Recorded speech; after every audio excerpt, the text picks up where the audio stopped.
Good morning. A couple of years ago, it feels like, which is really almost 2 decades ago, I entered the food industry. And I started off preparing food in my home. So I'm going to share my experience with you from the perspective of a person who doesn't know anything to that of an industry professional.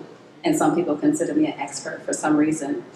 So I didn't start off with an abundance of information or know-how on how to do things. This is 17 years of me learning from very little of nothing to now being an international instructor. So I've actually prepared and I'm in a position to share with you insights to all regardless of your level of expertise. So as a food provider that has an expert background and focus on education, which consists with instructing 4- and 5-star hotels, the upper management and staff of world-renowned resorts, etc. So our topic today is food safety management, benefits and costs associated with a well-defined food safety and sanitation program. When you're cooking food or whenever you're doing anything on a personal level, the law doesn't step in. I can pair my own errors without, following safety precautions. I can cook in a dirty kitchen and leave the food on the table for however long I want to. But when it comes down to preparing food for the public or doing any service on behalf of the public, they always want to make sure that the public's best interest is taken, that we focus on the safety of the general public. And that's what we have to focus on in business, focusing on the public's best interest. So today, as a new food service business owner or professional, my focus was on making great food. That's what all it was about, making great food and making good money from it. As a student, when I was in school, all I wanted to do was learn about the fundamentals that land me a career in the industry. So again, I didn't know anything about food safety or sanitation, and honestly, I didn't care because why? I didn't think that there was anything important about food safety. What is food safety? I didn't have a clue about what it was or what the requirements were. As a culinary professor, my goal was to educate students on what they should be doing and why and how it impacts their customers. Now, as an instructor, it's totally different. I teach people and show them what they should be doing, how they should be doing it, and why they should be doing it. As a culinary business and management strategist, it's my focus to create a whole company with nothing missing or lacking to create additional revenue streams for businesses. And as a certified professional communicator, which is a professional speaker, it's my goal to share a message to my audience that helps them to understand how the topic impacts them. So as a person, I just like to enjoy food in an environment that's safe, that's positive and fun and uplifting. So today what I will do is I will identify the most vital parts of a food safety management system and what a food safety management system is. I will outline the costs associated with not being proactive and consistent in reinforcing high standards. And after outlining the costs, it will be clear to see and appreciate the key benefits of establishing a well-defined program. And in closing, I will identify some of the most important programs to have in place and their importance. So the most vital part of a food safety system is not to be separated from how you usually do business. That's like when a health inspector comes in, most people panic and they freak out because the way they normally do business is not how you should do business. So if when you're founding your company, that you go ahead and build in the expectations and the legal requirements, it won't be something foreign to you. It will just be how you do business. I worked for a company where whenever the inspector came, they always had a perfect score because how we did business was exceeding the expectations or the minimum standard of the law.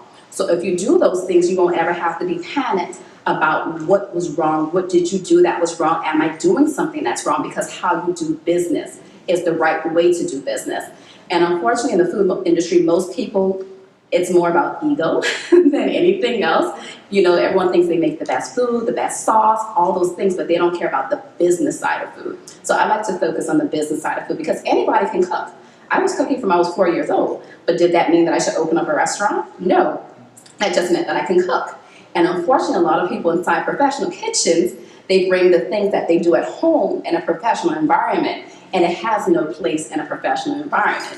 So my culture shock came when I was in culinary school and they told us that we couldn't do certain things. And I'm like, what? Why? Why can't I do that? I'm like, would you have a weak immune system or something like that? It's because I didn't understand professionalism.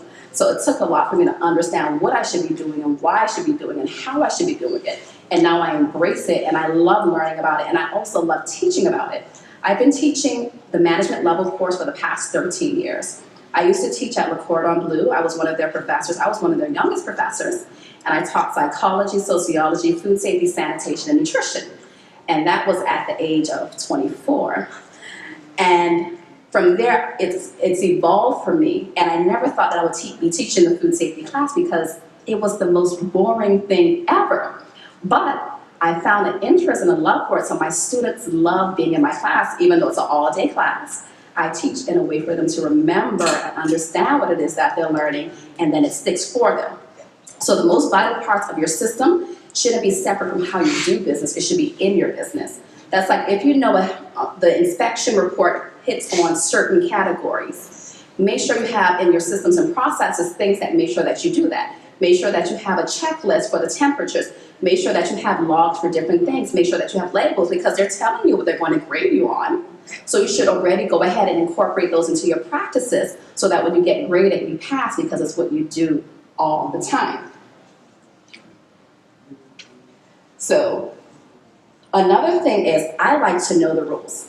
I tell people everywhere I go, my son's school, wherever I go, let me know the rules so that I know how to play according to the rules. If I don't know the rules, you can't expect me to do certain things because I just don't know. So looking at those inspection reports, finding out from your local regulatory authority what's required is something important. Because what may be acceptable in Miami may not be acceptable in Miami Lakes, and vice versa, because you have laws on a federal, state, and local level, and your local level is the one that really is enforced. So even though on a state level they may say you can do something, your local level may be something else. So even when I give you suggestions today, you always want to go back and refer to whatever is approved by your local municipality, your local regulatory authority, and that's what you have to go by. Like across the street, they may be able to use a certain kind of detergent, and somewhere else they can't because the rules and laws are different. So create a company culture around celebrating doing things the right way. Yes, it takes time to do things the right way, but it's just like any habit, it becomes automatic after a while. So once you start doing these things, it won't feel laborious to you. It won't feel like it's so hard to get these things done. It's practice that really makes a difference. So when I teach classes, I say, okay, well, I won't say the name of this place that didn't do it right, but I'll tell you the name of the company that does it right. That's like Seasons 52. They scrub the kitchen from top to bottom every night. Some places do that once a month. When Sonic came down to South Florida, I trained all of their management when they came down. Their standards exceed what the law is. So I was like, okay, I'll be at Sonic because they have high standards. So they have a culture of doing things the right way. I've provided training for the Ritz-Carlton. They have high standards. I flew to the Bahamas at the SLS and I trained their food and beverage department. And so then, because the island culture is one way and our standards are different, it's still something that they had high standards as well, you know? So it's just, certain companies, they just have it done the right way. The most challenging time I find it is with the smaller businesses that may not have the finances to invest in certain things, or they just may not have the know-how with getting it done.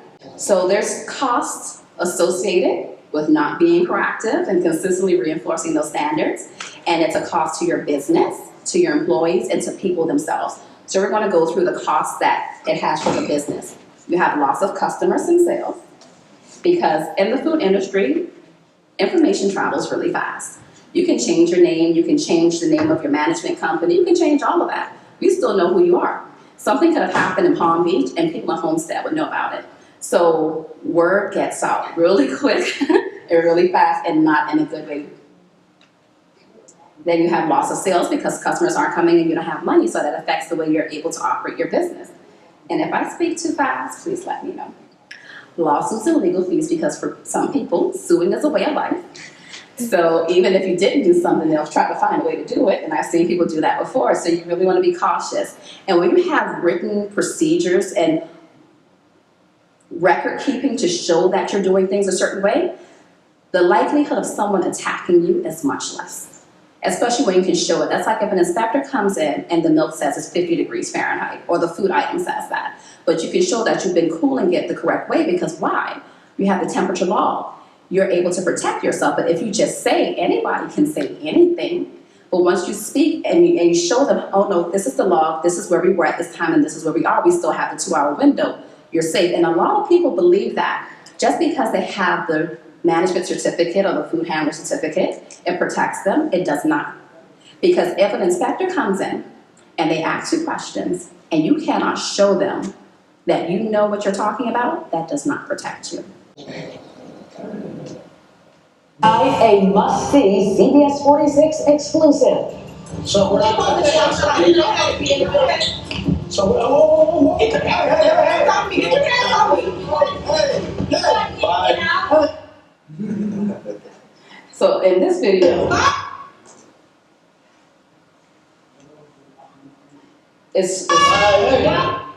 what it's showing here in this video is that the staff didn't know how to act to it, and they assaulted the news crew.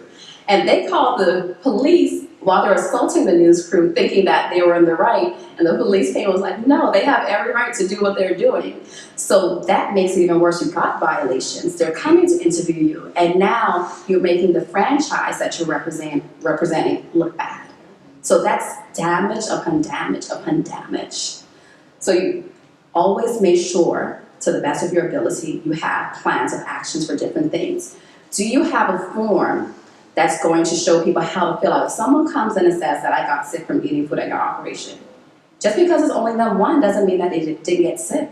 Everybody's immune system is different. They may have a sensitive one. And I realize that sometimes a person may look super young and healthy, but their immune system could be shot. I went to say that in one of my classes one day, and I saw this gentleman, he had on his ledge in his office about 16 different medications because his immune system is weak.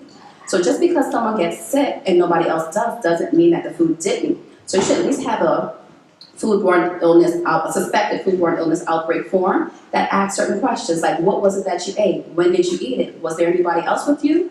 When did you start experiencing signs and symptoms? Having things in place, because the less things that you have in place, chances are the more problems that you'll get. So let's hope that nothing ever happens, but it's always good to have it in place just in case, like insurance.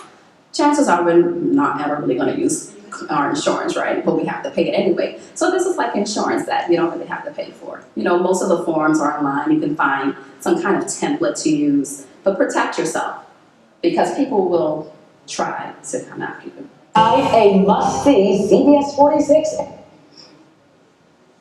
So lowered staff morale. The unfortunate part is that normally it's just one person that did something that makes the entire establishment look bad. And so it's like, oh my gosh, you work at that place? Isn't that place that had the foodborne illness outbreak?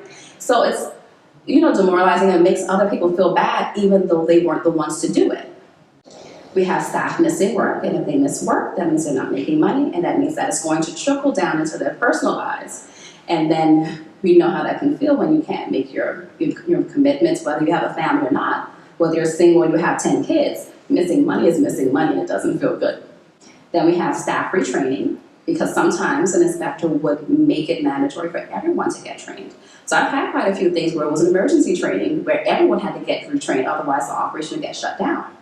And you know, the inspector has the legal right to shut down your business on the spot. So people think that they can deny them access. No, you can't. And if you do, you probably won't be open. So making sure that you have someone in place all the time who knows how to address these concerns, who knows how to respond to these situations, who has the know-how. So taking the course and passing isn't good enough. It's retaining that knowledge and knowing how to apply it, knowing how to practically apply what they've learned to everyday practices in the operation. So lost work, it's some of the human cost, because now you don't have a business. You can't go to work. What are you going to do? I've seen businesses close down and not tell the employees they were closing down. They came to work and they had no job and no one told them. Medical costs, those can be really expensive. It might be the responsibility of the business if they were the ones who caused it. And that's why it's always good to work with approved reputable suppliers.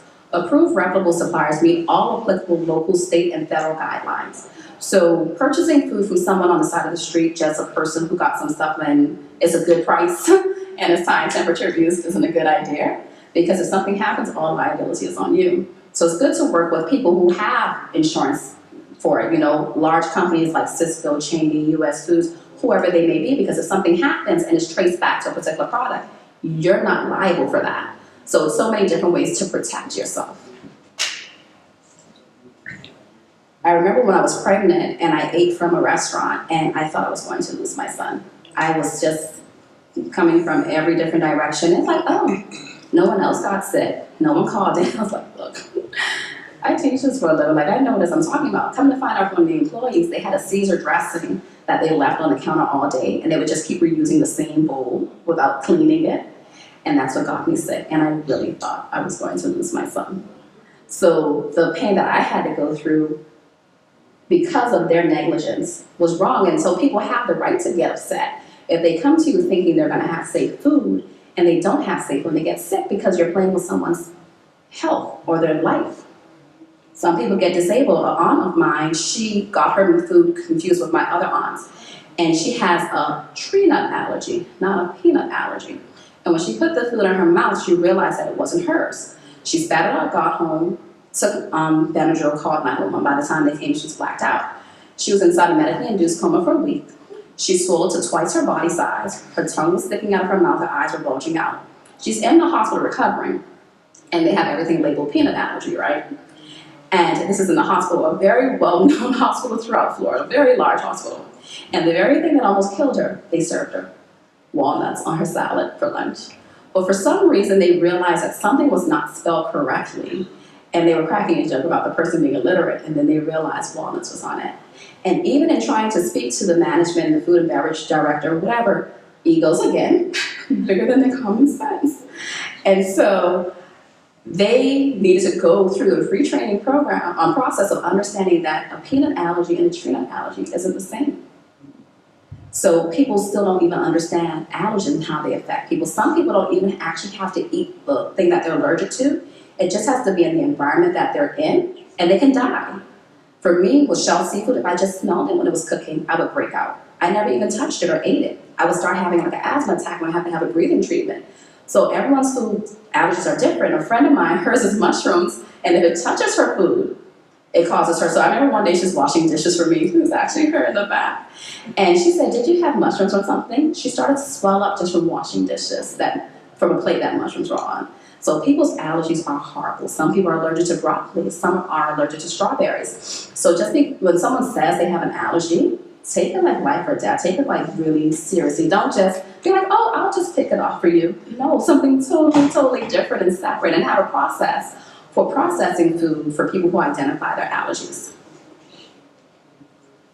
Oh, and then with my aunt, she had to go through speech therapy, occupational therapy, and physical therapy. She had to learn how to write again, how to walk again, and different things because it was that bad for her. And some people, the more they're introduced to an allergen, the more severe their reactions become. And then some people, theirs go away. Now, another human cause, which is irreversible, is death. This shows an example of two people who died from foodborne illnesses. One was a little boy from a hamburger, and another one was from a gentleman with salmonella. That's why they started pasteurizing juice, because there were incidents where people would go to the groves and have the unpasteurized juice, and it tastes great, but it was time temperature juice. And so they got sick, so they had all these cases of people dying. It's because they were not pasteurized, like with the gentleman here who passed away from that. When my brother was born, we went to a restaurant, and I didn't know anything about medium well or undercooked, and they gave me like a medium rare burger. I still remember that date. That was June 16, 1991, Father's Day, and I was sick. That was worse than being pregnant. Like, that's how bad I was. So I can understand how he passed it, because how sick I got, I still remember the day and what happened and how it went. So people's lives literally depend on us doing what's right with their food. So now it's easy to see the benefits, right? Besides having a longer shelf life on food, besides those things, I think the costs are what's more important to realize. And then the benefits become like, just icing on top of the cake. So key benefits, you reduce the risk of foodborne illnesses because you understand it. You understand how to keep the food safe, so you have less liability. Your customers are protected, which is most important. And unfortunately, when people go into business in the food industry, A lot of people want to think, oh, I'm going to become a millionaire overnight. I have this best sauce, and I'm going to be a millionaire by Christmas. No. I mean, you might, but chances are not too likely. Also, when you have a well-defined program, you have less chances of having harsher penalties. An example is something like with the Responsible Alcohol Service Program. It has nothing to do with food safety, with serving alcohol. It's not required in the state of Florida, but if you have it and something happens, the penalties will be less to you, like you won't lose your license immediately, certain things like that. So it protects you against harsher penalties and fines because you're shown to be a responsible food service provider. When you handle food the correct way, you actually have a longer shelf life on it. So if you leave, let's say, produce out time, just in the room temperature, for every hour it takes a day off the shelf life. So if you leave it out all day and you wonder why the lettuce isn't lasting and you call your vendor, it had nothing to do with the vendor. It had to do with your staff and how they handled it. Also, by having a well-defined program, if something were to be recalled because you used approved reputable suppliers, the liability doesn't fall on you. It will fall on them if it's from the manufacturing standpoint, for instance. So I tell people food can look good, taste good, smell good, but that does not mean that it's good because contaminants come in three forms: biological, chemical, and physical. So the biological ones cannot be detected by the normal senses, by your senses. So you can eat something and it tastes perfect, it's amazing, but it does not mean that food is safe. So that's why if it's a suspected outbreak, you have to have the CDC and the PHS, the Centers for Disease Control and Prevention, and the Public Health Service System, depending on the severity of it, how many people are, they have to come in and do sampling and test it, because the only way that you can prove that it's an outbreak is through testing. And we don't have labs in our kitchens to test that kind of stuff, you know. So that's another thing. If you smell food to see if it's good, that's not a good way to detect if it's food. I mean, if it's good. I mean, it may smell sour, so you know not to use it, but it doesn't tell you the food isn't any good. So the 8 most important food safety systems and programs that every business should have. Are you ready? Personal hygiene. I mean, they have some amazing roaches on the bus. I mean, there's some unclean things and some interesting people. It's like, a whole totally different world. Then other options are, sometimes people smoke before they come to work, so the ashes would be a physical contaminant. There's so many different ways that the food can become unsafe. So remember I said I call names for people who do things the right way, but I don't call names for people who don't do things the right way, right? So when the Hard Rock opened up in Hollywood, the Seminole Hard Rock, I was one of the first staff that they hired. And I love the system they have there because you get dressed when you come to work. So you swipe your employee card, and it gives you your clean uniform when you come in. So see, they're showing that they're reducing the chances of things becoming unsafe. So if something were to happen, they're proven to be a responsible company. Now, if you see someone coming with dirty clothing, that's another problem. You're not supposed to wear the same uniform like several times throughout the week. Like, it just doesn't work like that. That's like a doctor. You don't want him coming in dirty scrubs. So we have to respect our industry the same way. Sometimes people have an issue with their nails. They want to have nice long claws, You're dealing with food. So this isn't the industry necessary to have that. Now, some places say you can wear gloves. Some places say no. The last time I checked with the state of Florida, you're not supposed to. But then they said you can wear gloves now. So it's one of those things like, which one is it? Because one book says one thing, the next one says something else. So I say, keep your nails short and clean. Because the nails can be 2 forms of contaminant. They can be a physical, if they break off, and the polish can chip off as well. But I'm a female, and I haven't had long nails in a while. The artificial ones, when I did, underneath they're not dirty and they smell bad. So biological contaminants, you can't clean them as easily. You can get infections, so it's best not to have it. But remember, the law is the minimum requirement. So if your company wants to have a certain standard in place, they can do so. That's like you shouldn't wear jewelry. They can be a physical contaminant. I said, you're coming to work. It's not a fashion show. You're preparing food. So if you want to look fancy outside of work. You don't have to do that when you come in the kitchen. So you set the standard and the tone for your expectation. And whatever standard you set, people will follow.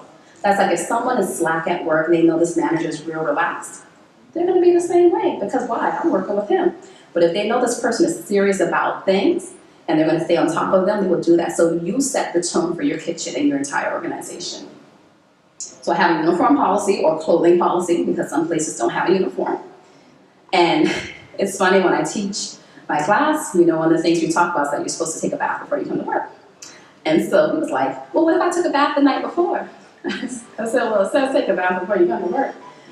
I said, but I didn't sweat throughout the night and different things. I said, but you're married and you're grown, right? I said, so we don't have to explore those options. I said, when you're coming to work, please just take a bath before you come to work.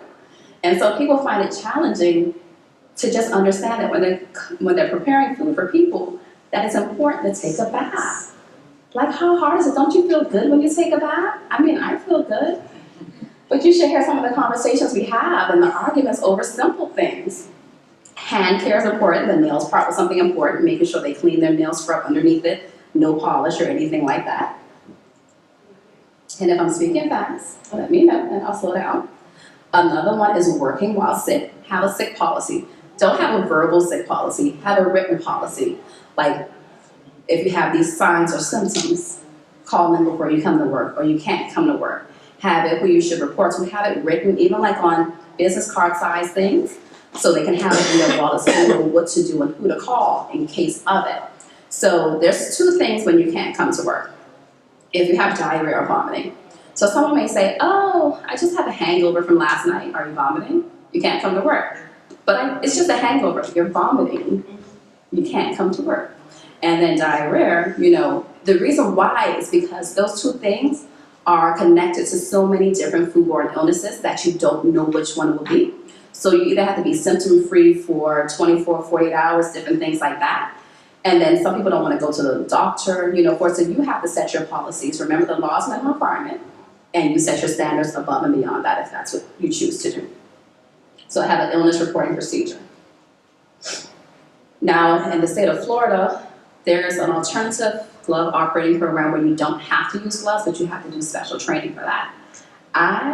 Raideesha Francis, I didn't tell y'all my name earlier, did I? I apologize. I'm Raideesha Francis of the Culinary Management Company, and I am your speaker for today.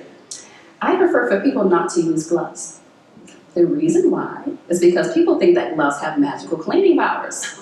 So they move the garbage with the gloves, they're wiping this with gloves, and they're just doing everything with the same nasty, dirty, contaminated gloves.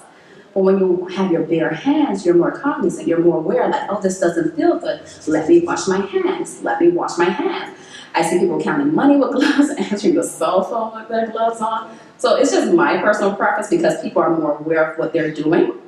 But in certain operations, it's non-negotiable. You have to wear gloves. Like when you're dealing with primarily high-risk populations, like at a hospital or assisted living facility or daycare, people with high-risk people. You have to wear that. That's like, there's no such thing as medium well steak or sunny side up eggs. By law, you have to have all the food cooked well done. So personal preference doesn't mean anything. And before, I used to work for Cisco, I had this healthcare account, and a person said, well, I'll sign something that says I requested for my eggs to be this way, but the law prohibited it. So sometimes certain things are non-negotiable. So it's good to understand your business and the rules that are expected or the guidelines that are expected of you. So food safety shouldn't just be once every 3 years for food handlers and once every 5 years. It should be built into how you do things within your business. The reason is, after 3 or 5 years, people forget. That's like Sodexo. When I train some of their staff, even for the manager's certificate, even though it's valid for 5 years, they have to do it every 3 years. So they always have 2 active certificates at the same time. So they're showing that food safety training is about high priority to them. So their staff is going to be more aware of the policies, the procedures, because laws and science change every so many years, and that's why we have to go ahead and recertify to keep abreast on what's going on in the industry. And then supplier selection and satisfaction, so a specification. So that goes back to the approved reputable suppliers. And those are people who meet all applicable local, state, and federal guidelines. And all of these main points are on the handouts that you have. It's double-sided. So the main points for everything I'm talking about are on both sides. Quality control and assurance. having someone to go through to make sure that your standards are being met. At one of the companies that I worked at while I was earning my degree, I was doing my externship, they had mystery shoppers as well. And you never knew, I never in my life could figure out who these people were, but I always had a perfect score because they made sure drilling to us that excellence was their only standard. So regardless of how I felt, you could have been the rudest person to me ever. I did not care. I would smile and I would make sure that I served you with excellence because that was our standard and that was my standard. Cleaning and sanitation. Cleaning and sanitizing are two different things.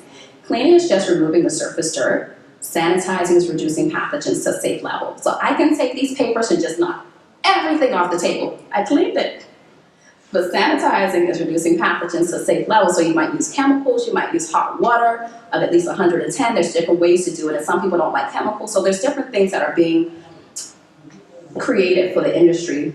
You can sanitize produce depending on your local regulatory authority with ozone. So ozone is a way to sanitize your produce. So many different ways. So cleaning and sanitizing, the difference in them. Now, standard operating procedures are a set way for how you do certain things. So it's not leaving it to chance that someone was trained the correct way. Because one of the challenges I find with seasoned employees is that you think they know everything that they're supposed to do, but they don't. And sometimes they may have learned things the wrong way, and then they transfer it on to the new person. And so you have a culture of people being confused about what your standards are. But if they were written, clearly outlined and available to all your employees, there would be no confusion. So having standard operating procedures are of a very high priority.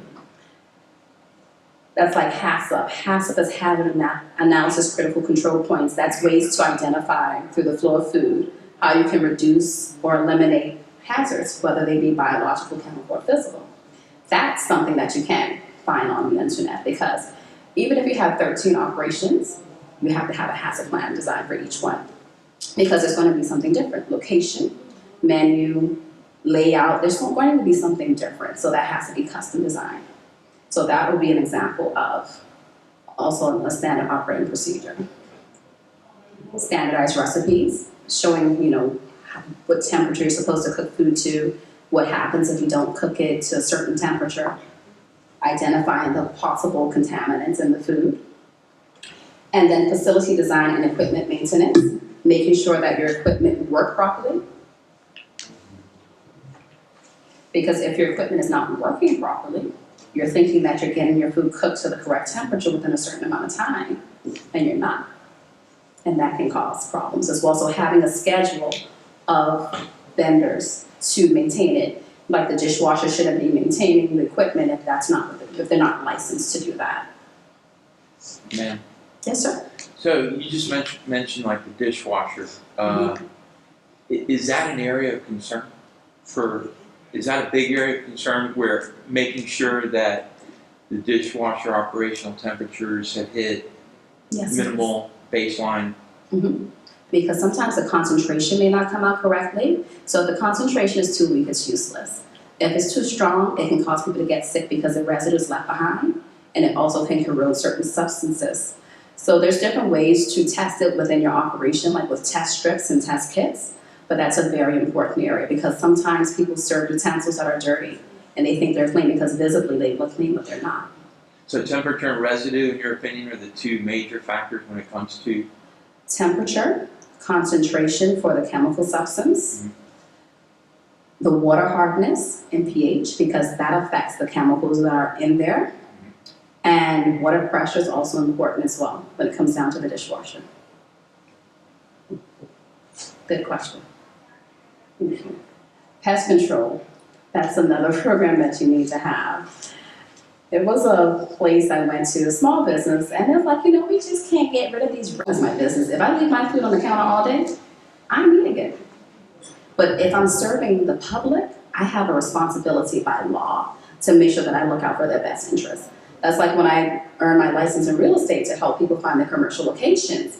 The first thing that I learned is that my responsibility is to look out for the public's best interests. Not mine, not my commission, not any of those things, but the people who I'm serving.